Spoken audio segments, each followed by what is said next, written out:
नमस्कार। इनके दादाजी का मशहूर डायलॉग था, मेरे पास माँ है। और आज के हमारे उभरते सितारे क्या ये कहना चाहते हैं कि मेरे दादाजी का नाम मेरे पास है? जानेंगे उन्हीं से। मिलिए हमारे ब्रेक थ्रू सितारे से, जिनकी रगों में सिनेमा का जादू दौड़ता है। अभिनय की दुनिया में कदम रखने वाले जहान कपूर अपनी कला से अपने दादाजी शशि कपूर को, उनकी on end of screen charm को लेकर आ रहे हैं, तो नानाजी रमेश चिप्पी की सिनेमा की समझ को वो आगे बढ़ा रहे हैं। जहान कपूर एक ऐसा नाम है जो थिएटर से लेकर बड़े पर्दे और ओटीटी तक अपनी पहचान बना रहे हैं। परिवार की विरासत के साथ साथ अपने दम पर अपनी अनूठी और अलग पहचान बनाने की राह पर आगे बढ़ रहे हैं जहान, हिंदी फिल्म इंडस्ट्री के प्रॉमिसिंग चेहरों में से एक। तो अपने कोट अनकोट जुनून से जहान कौन कौन सी कोट अनकोट दीवार तोड़ेंगे, जानेंगे आज। A very big and warm welcome to this stage and to the movie, Zahan. Thank you so much. क्या सुंदर परिचय है ये। वाह, थैंक यू। जहान, ये जहान कपूर जी, कपूर खानदान का कपूर कहाँ छिपा हुआ था आजकल, आज तक? इनफैक्ट आज तक दरअसल मैं बस काम कर रहा था, शायद किसी ने नोटिस नहीं किया अब तक। तो मुझे नहीं लगता कि मैं छिपा था कहीं। मैंने 16 साल की उम्र में काम करना शुरू किया, तो प्रोडक्शन में घुसा पहले। और मेरा इंटरेस्ट सबसे पहले डायरेक्शन में था, स्टोरी टेलिंग। तो बचपन से शायद मुझे बहुत ही इंटरेस्टिंग लगा, लेकिन फिर धीरे धीरे फिल्म मेकिंग के बारे में सीखना शुरू किया और उस रास्ते से मैं फिल्म की दुनिया में शामिल हुआ। और फिर थिएटर के ज़रिए मैंने परफॉर्मेंस के बारे में सीरियसली सोचना शुरू किया, और फिर धीरे धीरे थिएटर के थ्रू और कैसे नेविगेट करूं इस इंडस्ट्री को, इस और मेरा करियर को, क्योंकि मुझे ऐसा लगा कि जितना मैं सीख सकता हूं वो भी कम ही होगा। लेकिन अगर हो सके तो मैं वो रियाज करूं, वो अभ्यास करूं, ताकि मैं क्राफ्ट के बारे में जितना जान सकता हूं और सीख सकता हूं बेसिकली। अगले सवाल पर जाने से पहले मैं आपको बता दूं कि आप जी। अपने दादाजी के यंगर वर्जन इस वक्त लग रहे हैं, cute younger version with all the charm. Thank you so much. Thank तो यू। ये बताइए कि आप कह रहे हैं कि ब्लैक वारंट आपका डेब्यू नहीं है। बहुत कम लोग यहाँ हाँ। शायद जानते होंगे कि ये आपका 5वां प्रोजेक्ट है शायद, और इसे डेब्यू माना जा रहा है। कहा जा रहा है कि जहान कपूर हैज अराइव्ड। बिल्कुल। ये मेरे लिए खुशी की बात है कि लोगों को लगता है कि चलो ये मेरा मतलब पहला काम है, मतलब कि ये मेरा फर्स्ट बिग इम्प्रेशन है। और बहुत अच्छा इम्प्रेशन है लोगों को लग रहा है, तो उसके लिए मैं बहुत खुश हूँ। लेकिन ये भी कहना ज़रूर चाहूँगा कि ये मेरा फर्स्ट काम नहीं है, पहला काम नहीं है मेरा जैसे आपने कहा, मेरा 5वां काम है। इससे पहले मैंने शुरुआत की एक नाटक के साथ 2019 में, पिताजी प्लीज़ नाम से। मकरंद देशपांडे सर, जो कि बहुत ही प्रोलिफिक थिएटर मेकर हैं, खुद राइटर हैं, डायरेक्टर हैं, एक्टर हैं, उनके साथ मैंने काम करना शुरू किया था स्टेज पे। उसके बाद हंसल मेहता सर की एक फ़िल्म फराज, जो 2016 की ढाका अटैक पे बेस्ड है, इंस्पायर्ड है, टेररिस्ट अटैक हुआ था। और फिर उसके बाद मैंने एक शॉर्ट फिल्म किया जो अब तक रिलीज़ नहीं हुई। मैंने फिर एक वेब सीरीज़ की अमेज़ॉन प्राइम वीडियो के लिए, जो अब तक रिलीज़ नहीं हुई। उसके बाद मैंने एक और नाटक किया जो अब भी शोज़ चल रहे हैं, जिसके सियाचन नाम है। हाल ही में 1 मार्च को मैं दिल्ली में था, श्री राम सेंटर में परफॉर्म कर रहा था, और वो हमने 2023 में ओपन किया था। जस्ट बिफोर, मतलब मैंने नाटक ओपन किया और उसके एक हफ्ता बाद मैंने ब्लैक वारंट के लिए ऑडिशन दिया, और फिर ब्लैक वारंट की कहानी शुरू हुई। और लेकिन देखो, इत्तेफाक से वो मेरा पहला काम की तरीके से देखा जा रहा है। चलिए पीछे मुड़ के देखते हैं। हमारी युवा ऑडियंस है जो घर में भी बैठ के आपको देख रही है, और यहाँ पर जो लाइव ऑडियंस है, जानना चाहेगी कि आपका सफ़र तो आसान रहा होगा ना। दी शशि कपूर के आप पोते हैं, लेजेंड के पोते हैं, घर में फिल्मी लोगों का आना जाना रहता होगा, तो ऐसे में करियर चॉइस तो यही होगी, यही सोचा था? ये बहुत बड़ी गलतफहमी है। ऐसा नहीं हुआ था, क्योंकि दादाजी रिटायर हुए थे मेरा पैदा होने के करीब करीब। तो ऐसा नहीं था कि घर में काफ़ी फिल्म इंडस्ट्री के लोग का मतलब आते जाते रहते थे, ऐसा नहीं था। ये और दूसरी बात है कि ये कभी इसका जोर नहीं दिया गया मुझ पे कि मुझे इसी फील्ड में घुसना है। हाँ, ये ज़रूर हुआ कि अब जिस घर में मैं पला बढ़ा उसमें बातचीत जो होती थी दरअसल फिल्म की दुनिया के बारे में, कल्चर की दुनिया के बारे में, और जो आज जो चल रहा है, जो जो कंटेम्प्रेरी बातें चल रही थी, और समाज और पॉलिटिक्स और फिर जो भी है। तो ऐसा कभी नहीं था कि जो जो पुराने फिल्म, जो पुराने स्टोरीज थे उसके बारे में ज़्यादा एम्फोसिस नहीं दिया गया था। So it was very strange मेरे लिए। आपको शायद ये अजम्पशन है, लेकिन वैसा नहीं था। दूसरी बात कि जब मैंने शुरुआत की, ये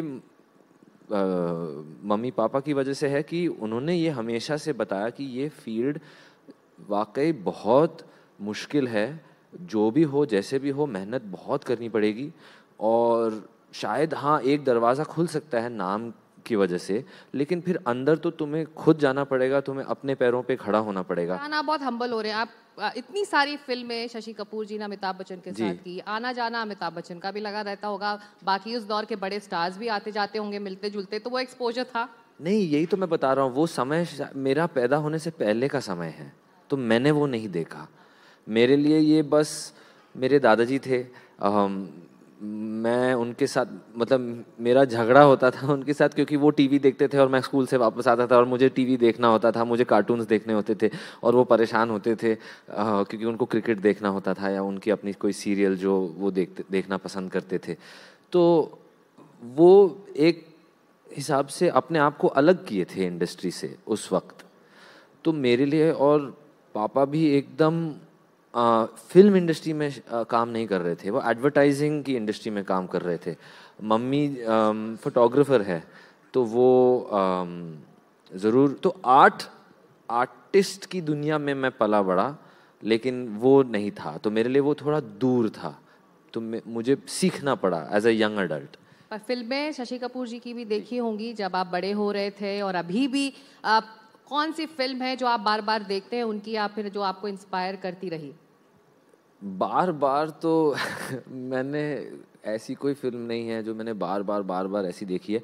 आई फील रिसेंटली, क्योंकि राज जी सेंटेनरी हुआ, उसमें मैंने आवारा और आग दोबारा देखी, और मुझे वो फिल्म बहुत ज़्यादा पसंद है, और उसमें दादाजी ने भी मतलब एज अ चाइल्ड आर्टिस्ट काम किए। तो वो फिल्म्स, फिर फिल्म वालास की फिल्म्स जो अभी हमने रेस्टोरेशन पे काम किया है उन पे, तो वो शायद मैंने हाल ही में देखा है। तो नाना जी आपके, क्योंकि आप इतने लेजेंडरी परिवार से आते हैं, दोनों तरफ के परिवार सिनेमा से इतने जुड़े हुए हैं, आप रमेश सिप्पी का नाम सिनोनिमस है फिल्म शोले से। आपने पहली बार शोले किस उम्र में देखी थी? ये सुपर्ब है, क्योंकि मैंने तो जब कहो ना प्यार है रिलीज हुआ, मैं पागल हो गया था। ठीक है, मैं छोटा था। मेरे लिए Hrithik Roshan is the first superstar. मैं शाहरुख सर और आमिर खान मेरे लिए वो शायद थोड़े पहले के थे, तो मेरा कनेक्शन एक्चुअली बचपन में ऋतिक रोशन के साथ हुआ विद कहो ना प्यार है। और मैं और मेरा दोस्त, हम दोनों ने जब देखा हम पागल हो गए थे। उसके बाद हमने VCDs खरीदी उस फिल्म की, और लगातार बार बार हमने कहो ना प्यार है देखी। और जाली वाला एक टी शर्ट था मेरे पास, तो वो टी शर्ट पहन के बेड पे चढ़ के हम डांस करते थे, और सब मतलब एकदम दीवाने हो गए थे। और फिर एक दिन ऐसा हुआ था कि मैं इतना पागल हो गया था कि मैंने मम्मी से कहा था कि यार ये सबसे अच्छी फिल्म तो कहो ना प्यार है। एंड मम्मी नाराज़ हो गई, उनको लगा कि ये तो शोले के सामने कुछ नहीं है। मैं बोला नहीं, हो ही नहीं सकता, हो ही नहीं सकता, ये मैं मानने के लिए तैयार ही नहीं हूँ। तो तब मम्मी ने मजबूरी में दिखाया मुझे कि ये देखो शोले, और उसके बाद मुझे पता आपकी चला। उम्र कितनी थी? पता नहीं 12 साल, 12 पता साल नहीं की थे शायद। तब आपने शोले पहली हाँ, बार शायद 12-13 साल। और फिर पता चला कि शोले क्या फिल्म है, और सही में बहुत ज़्यादा ही कमाल की पिक्चर है वो। तो But हाँ, that's one thankfully. film we all keep watching again Yes. and again, and it's still Yes, relevant. yes. Every generation, I think, यहाँ पर मौजूद हर कोई उस फिल्म को बार बार देखता होगा, कई बार उसने देखा होगा। आप जहान, आपने कहा कि आपकी मदर ने, जो शीना जी हैं, उन्होंने कहा कि कहो ना प्यार है नहीं, शोले देखो। तो मॉम एंड डैड के बीच जब आप बड़े हो रहे थे खींचतान थी? डैड कुणाल जी कहते थे दीवार देखो, क्योंकि मॉम कह नहीं, रही हैं शोले देखो? नहीं ऐसा नहीं होता था एक्चुअली। वही तो मम्मी की वजह से मैंने सीपी फिल्म्स के बारे में जानना शुरू किया। डैड की वजह से, पापा की वजह से इतना नहीं था जोर। वो सब बाद में हुआ एक्चुअली। मैंने सबसे ज़्यादा मेरे दादाजी के फिल्म्स तब देखे जब उनको दादा साहब फाल्के अवार्ड दिया गया था उस वक्त। तो तब कुछ उनके फिल्म्स के साथ जो एक रेट्रोस्पेक्टिव वीडियो कंपाइलेशन जैसा मोन्टाज टू सेलिब्रेट वो सब होता है, तो उसमें ये भी एक कहानी है कि जो वीडियो हमको दिखाया गया था उसमें सिर्फ गाने थे, दादाजी के सिर्फ गाने के क्लिपिंग्स थे। और पापा काफ़ी नाराज़ हुए थे इस बात से। बोले शशि कपूर की फिल्मोग्राफी के बारे में आप कर रहे हो तो सिर्फ गाने, मतलब बैकअप सिंगर की मतलब रेट्रोस्पेक्टिव है या शशि कपूर तो एक्टर हैं, तो उनके सीन्स तो दिखाओ, मतलब ना सिर्फ एक गाना, एक दूसरा गाना, तीसरा गाना। तो उस वक्त मुझे बोला गया था कि तुम देख लो फिल्म्स और निकाल लो कुछ सीन्स। तो मैंने फिर खुद उसको एडिट करके एक नया वीडियो बनवाया और उसके साथ फिर हमने रणबीर से बात की और रणबीर ने उसका नरेशन दिया, वॉइस ओवर दिया। और फिर मैंने उसको कट करके एक नया सा प्रेजेंटेशन बनाया जिसमें गाने ज़रूर थे लेकिन साथ साथ में सीन्स थे, कुछ कुछ क्लिप्स। और फिर आपको पता चलता है कि उनका करियर कितना मतलब लंबा और कितना वेरीड था, right from being a child artist in black and white films, फिर उसके बाद में 60s में फिल्म्स लाइक जब जब फूल खिले एंड ऑल्सो हाउस होल्डर, फिर बाद में दीवार, सिलसिला, शान, लाइक फिल्म्स लाइक दैट, फिर हॉलीवुड फिल्म्स, इंग्लिश फिल्म्स में भी। और फिर बाद में उनके जो खुद के प्रोडक्शन के फिल्म्स थे, फिल्म वालास के फिल्म्स, एंड फिर पृथ्वी थिएटर, बाकी सब। तो इट वाज दैट प्रोसेस। तो तब मैंने वो सारी फिल्म्स देखी आपने? जी जी जी। आपने रणबीर का जिक्र किया, आपके कजिन हैं जी। दो सुपरस्टार्स इस वक्त इस दौर के, करीना कपूर खान और रणबीर कपूर आपके कजिन्स हैं। बोझ बहुत ज्यादा लग रहा है कि नहीं? बोझ से ज़्यादा मुझे इंस्पायरिंग लगता है और हल्की सी जलन होती है, क्योंकि मुझे ऐसा लगता है कि यार ये लोग कर रहे हैं, मुझे भी करना है। तो बट वो सोर्स ऑफ मोटिवेशन है, मैं वैसा देखता हूँ। और ये भी अच्छी बात है कि लोगों को सिर्फ स्टारडम दिखता है ज़्यादा, लेकिन मैं ये कह सकता हूँ कि वो इतने मेहनती हैं दोनों, और इसीलिए वो हैं जहाँ पे वो हैं दोनों। तो आपको कब पता चला आपके cousin Ranveer Kapoor the big star हैं, आपकी कजन करीना कपूर, करिश्मा कपूर इतने बड़े स्टार्स हैं, ये एहसास था? क्योंकि आप कह रहे हैं कि बचपन में ज़्यादा नहीं था, दादाजी के बारे में ज़्यादा जानकारी नहीं थी क्योंकि तब तक वो ऑलरेडी अलूफ हो चुके। बचपन में ज़्यादा नहीं था। जब मैं छोटा था तो करिश्मा के बारे में ज़रूर जानकारी थी, क्योंकि वो शायद सबसे टॉप पे थी तब, जब मैं एकदम छोटा था। मुझे याद है जब उनकी शादी हुई थी, हम गए थे, मैं छोटा था, तब मैंने मतलब इंडस्ट्री के लोगों को देखा पहली बार। ऐसा लगा कि इतने लोग, इतने स्टार्स एक जगह, तो मैं चकाचौंध हो गया था उस दिन। लेकिन बाद में फिर रणबीर का जब लॉन्च हुआ था 2007 में शायद, तब मुझे पता चला कि ओ अच्छा, रणबीर कपूर भी हैं। और फिर उनके फिल्म्स आए और मैंने पहले उनको ऑलमोस्ट एज अ दर्शक ही देखा, और फिर बाद में उनके साथ मेरा 1-to-1 जैसा रिश्ता बना। तो हाँ, धीरे धीरे सब हुआ, ऑर्गेनिकली हुआ, और उसके लिए मैं बहुत खुश हूँ। Are you close now? जब आप उन्हीं की राह पर चल पड़े हैं और एडवाइस उनसे मिलती है, उन दोनों से, क्या करें क्या ना करें, ये एहतियात बरतें, इस तरह की स्क्रिप्ट्स ना करें? अब मसला ये है कि कोई ठीक से कह नहीं सकता है कि कौन सी तरह की स्क्रिप्ट्स करनी चाहिए या नहीं, लेकिन ये ज़रूर है कि हाँ, उनकी तरफ से सपोर्ट हमेशा रहता है। अगर मैं चाहूँ तो पूछ सकता हूँ, वो सलाह देंगे मुझे। और मुझे ये अच्छा लगता है, और ये मैंने पहले भी कहा है, कि जब अब मैं खुद अपना काम उनके साथ जब शेयर कर सकता हूँ तो वो मेरे लिए खुशी की बात है। ना कि उनसे काम के बारे में पूछूं, बट ये है कि चलो मैं भी कर रहा हूँ, मैं भी कोशिश कर रहा हूँ, मैं भी लगा हूँ इस फील्ड में, तो ये देखिए और अब आप बताइए कैसा लग रहा है। पर जहान जब उन दोनों का लॉन्च हुआ, बहुत बड़ा लॉन्चिंग पैड था। सावरिया से वो फिल्मी दुनिया में आए रणबीर कपूर, तो करीना रेफ्यूजी से उन्होंने एक्टिंग की शुरुआत की। तो बड़े स्टार्स वो ऑलरेडी फिल्म की रिलीज से पहले बन चुके थे। तो आपको लगा कि मैं भी कपूर हूँ, मुझे भी उस तरह का एक लॉन्चिंग पैड चाहिए, या फिर इट वाज ऑर्गेनिकली जो हो जाए मैं उसको एक्सेप्ट करूंगा? क्या प्लान था कि कोई प्लान ही नहीं था? जी सेकंड ज़्यादा प्लान नहीं था, और शायद समय बदल गया है ना, कि ओटीटी की दुनिया खुल गई है और वैसे फिल्में नहीं बन रही हैं, जो फिल्में बन रही हैं शायद वो वर्क भी नहीं कर रहे, तो बड़ा मुश्किल है। और मुझे डर लगा था कि कहीं मुझे एक ऐसा रॉकेट की तरह लॉन्च करने वाली बात मतलब अगर होगी तो फिर ध्यान उस पे होगा।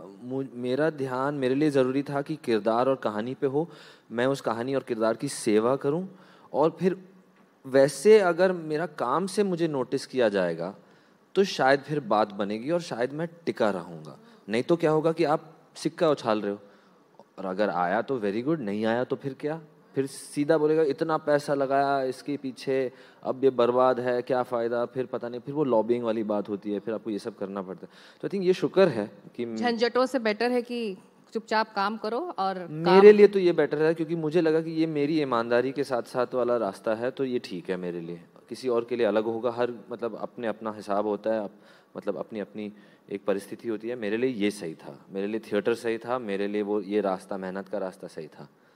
तो जहान मैं अपने यहाँ पर ऑडियंस को भी बता दूं, दर्शकों को भी बता दूं, जहान अकेले ट्रैवल करने निकल जाते थे। अब तो स्टार बन गए हैं तो शायद इतना आसान नहीं होगा, लोग पहचाने लगेंगे। लेकिन अकेले ट्रैवल करते थे, देश भर में घूम घूम के चीज़ों को समझना चाहते थे। अब क्या तब एक्टिंग करना है, नहीं करना है, आगे क्या करना है, इसलिए ये था कि आप इंट्रोवर्ट हैं, अलूफ हैं, डिस्कनेक्टेड रहना चाहते हैं, इसलिए सब कुछ छोड़ छाड़ के आप बीच बीच में से निकल जाते हैं? मुझे लगता है कि ट्रैवलिंग में पता नहीं क्या है, एक एडवेंचर की जो एक बात होती है, उसमें अपने बारे में और औरों के बारे में सीखने का मौका मिलता है। और मुझे हमेशा से ऐसा लगा कि हमारे इस देश में इतने सारे न्यूआंसेस हैं, कल्चरल न्यूआंसेस है, इतनी बड़ी हिस्ट्री है, और स्टोरीज़ कितने सारे हैं, फोक ट्रेडिशंस है, म्यूज़िक और परफॉर्मेंस के इतने सारे ट्रेडिशंस हैं। तो मुझे ऐसा लगा कि ये तो मतलब उम्र भर मैं ट्रैवल करूं, सीखता रहूं, तब भी कम ही होगा। तो मुझे बस ये अच्छा लगा कि चलो जितना हो सके मैं कर लूं और करता रहूं।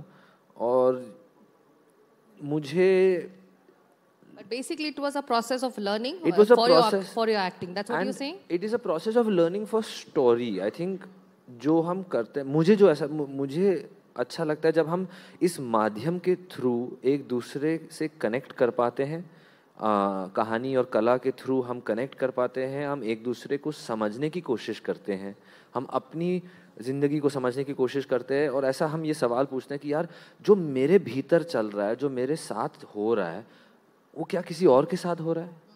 क्या कोई और इस भाव से मतलब उसका मतलब कोई तजुर्बा है? तो हम ये मतलब ये क्यूरियोसिटी होती है शायद हर किसी में। अब हमारी किस्मत है कि हम इसको एक प्रोफेशन में मतलब हम इसको इस्तेमाल कर रहे हैं, और हम इसको एक्सप्लोर कर रहे हैं। बिल्कुल। और शायद ये प्रोसेस है लर्निंग का, दुनिया को समझने का, देश को समझने का। बहुत सारी कहानियां हैं हर एक मोड़ पर, हर एक स्टेप पर। यहाँ पर भी ऑडियंस के कई सारे सवाल होंगे, हाथ उठाएं तो मैं आपके पास आऊँगी जहान के लिए। लेकिन जहान, इन ऑडियंस राउंड के बाद मेरे पास एक रैपिड फायर है, उसको भी आपको सॉल्व करना होगा, जवाब देना होगा। लेकिन पहले ऑडियंस राउंड। जी बताएं। Hi sir, my name is Vartika. So I am a crazy fan of Black Warrant. I remember rushing straight to my mother and narrating the entire story and telling her this is, there's this actor, he has done amazing work in this web series. I know you get a lot of questions asked about nepotism and stuff, but I personally would love for you to, I would love to see you making a big name for yourself in the future. My question to you would be, when can we expect the next season of the web series, of course? And, it's very hard and seldom that we see any organic and real authentic actor coming up and showing their work, what they have seen and learned from their life. So, can we expect anything new coming up from your side in the future? And what all genres would you love to work in the future? Thank you. Thank you so much. First of all, thank you for all the love and support. I'm very, very grateful. Season 2 के बारे में मैं इतना कह सकता हूँ कि Netflix, applause, आंदोलन सब बहुत खुश हैं और सीज़न 2 के लिए आई थिंक डेवलपमेंट और राइटिंग का जो प्रोसेस है वो शुरू हो चुका है. Unfortunately I think it takes time. 1.5-2 साल तो लगता है, by the time you start writing, फिर फिल्मिंग, फिर एडिटिंग और फिर डिस्ट्रीब्यूशन, मार्केटिंग, वो सब, तो 1.5-2 साल तो लग ही जाता है. तो unfortunately we will all have to wait, even I have to wait until I learn more. As for me personally, जो मेरे इससे पहले 2 काम थे, मतलब एक शॉर्ट फिल्म थी और एक सीरीज़ है. Hopefully they will both release this year only. I am hopping, fingers crossed. Amazon वाले सुनो, मैं हर जगह बोल रहा हूँ, मैं हर जगह जाके बोल रहा हूँ कि प्राइम वीडियो वाले सुने, प्लीज़ रिलीज़ कर दो. उनके पास रेडी है. So I am really hoping, because वो भी एक बहुत खूबसूरत कहानी है. Very different space, light coming of age story between 3 people, unlikely friends, and छोटे शहर की कहानी रतलाम में सेट है. Music, poetry, identity, self worth की बातें और अपनी हिस्ट्रीज़ के लिए हम कैसे उसके साथ हम कैसे आगे बढ़ते हैं. So I am very very grateful to be part of that story also. आगे जाके मैं ज़रूर एक्सप्लोर करना चाहूँगा हर जॉनर को. आई रियली लाइक बिग मसालेदार main stream films. I love, for example, watching movies in the theatre. Cinema घर में जाके पॉपकॉर्न के साथ अंधेरा में बैठ के फिल्मों को देखना मुझे बचपन से बहुत ज़्यादा, बिल्कुल मज़ा ही कुछ और है. वो मेरे लिए इतना स्ट्रॉन्ग कोर मेमोरी है, तो वो है. So I am hoping to do all types. या और जल्दी से छोटे सवाल रखिए. सॉरी मैं बड़ा लंबे आंसर दे रहा हूँ. मैं शॉर्ट में दे दूंगा. Just hold on. There's a question here. There's a question here.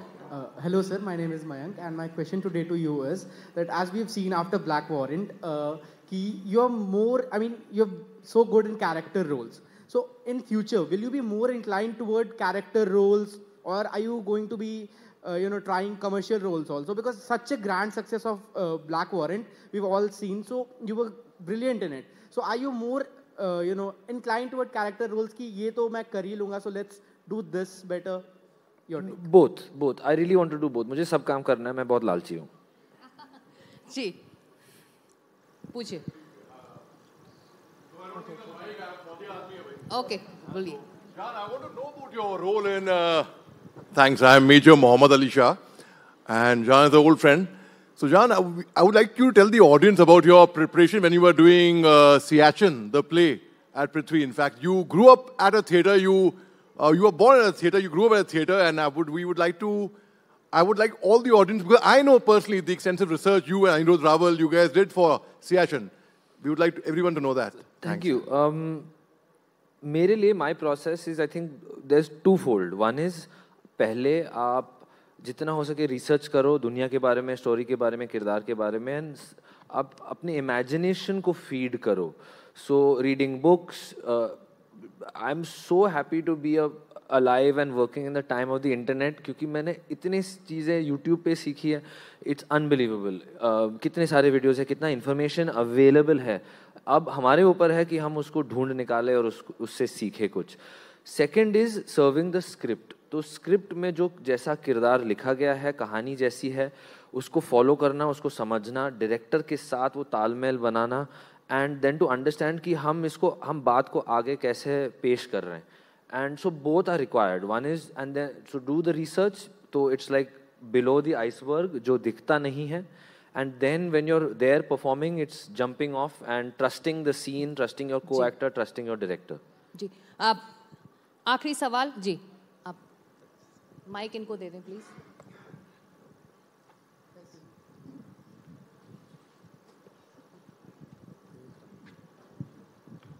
Good afternoon, sir and ma'am. So my question is that it is already stated that it has been a long journey. You have started since the age of 16, and it was your 5th debut that was a grand success indeed. But I want to know the driving force, that motivating factor that made you went throughout this journey even after not having the 4 debuts successful. That's a really good question. Thank you so much for asking that question. Nobody has asked that question. It's very difficult. Perseverance और patience जो ज़िंदगी में ने मुझे सिखाई है, and ये शुक्र ज़रूर है ये कि घर वालों ने support दिया है, कि कोई नहीं. उस बीच में I kept trying to work though. I kept trying. मैंने हमेशा से मुझे ऐसा लगा कि जो भी है आप करते रहो. एंड मैं बहुत फ्रस्ट्रेटेड था, स्पेशली लॉकडाउन के time, especially you know Faraaz, मेरी पहली फिल्म 4 साल लग गए from signing it to saying कि चलो ये मुझे लग रहा है कि ये सही प्रोजेक्ट है, अच्छे लोग जुड़े हैं, दिल की बात है इसमें, मैं जुड़ जाऊं इसमें, और फिर 4 साल लग गए to from starting till release. It's very difficult and I think something is there कि मुझे ऐसा लगता है कि आई एम genuinely जुनूनी about film, about theatre, about storytelling. तो जो भी होगा मुझे ऐसा लगता है कि मुझे यहीं पे रहना है. So for me it was always कि long term thinking. जो भी होगा समय लग जाएगा, ठीक है लगने दो, सबका टाइम होता है, वक्त लगेगा लेकिन हो जाता है. So I was not looking कि सक्सेस का मेट्रिक मुझे दिखाओ कि चलो ये अगर निकल गया तब जाके फिर हम सही है, अगर नहीं वर्क कर रहे तो फिर कहीं और चले जाओ. वो मुझे लगा ही नहीं कभी.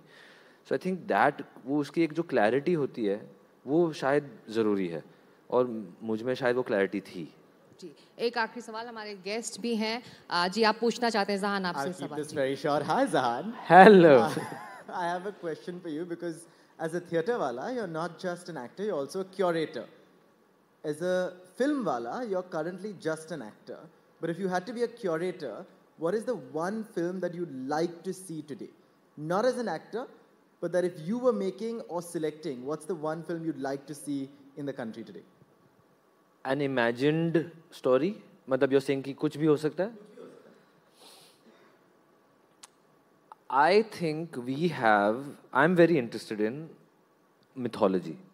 And I read a lot of mythology. हाल ही में मैंने शिव पुराण पढ़ा, मैंने कुछ और पुराण के जो स्टोरीज हैं मैं पढ़ रहा हूँ, और मुझे बहुत ही इंटरेस्टिंग लगता है क्योंकि I think our emotional understanding हम जो which is imbibed in the cultural fabric of this country, I think it comes all from there.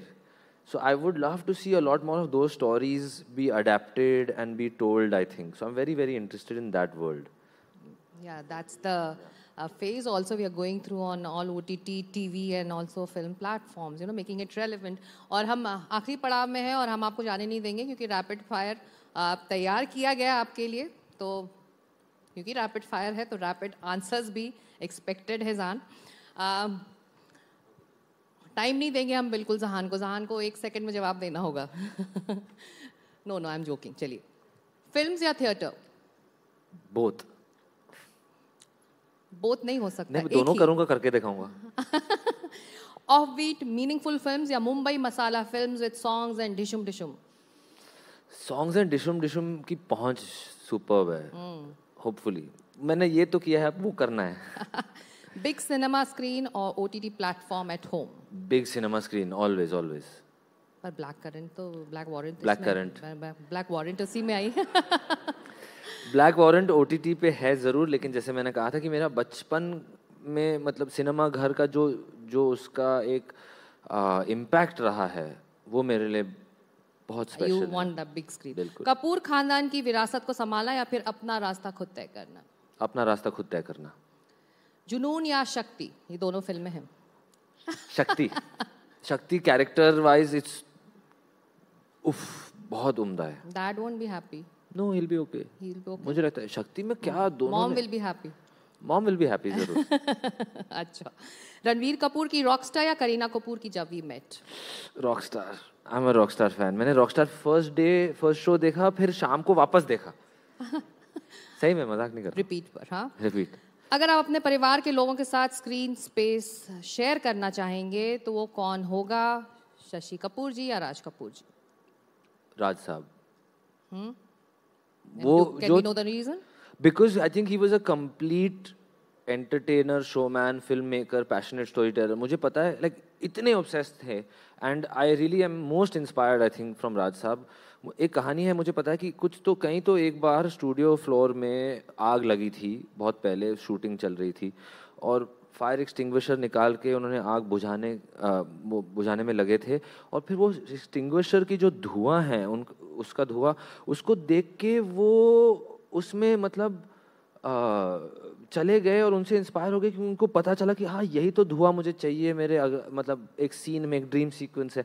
तो वो लाइफ से जो इंस्पिरेशंस लेते रहे, वो कमाल की बात है। मुझे लगता है वो ये कहानी दर्शाता है उनका एक लगन है नॉन स्टॉप। एक रोल जिसके लिए आप कभी मना नहीं करेंगे, जो ऑलरेडी पर्दे पे आ चुकी है।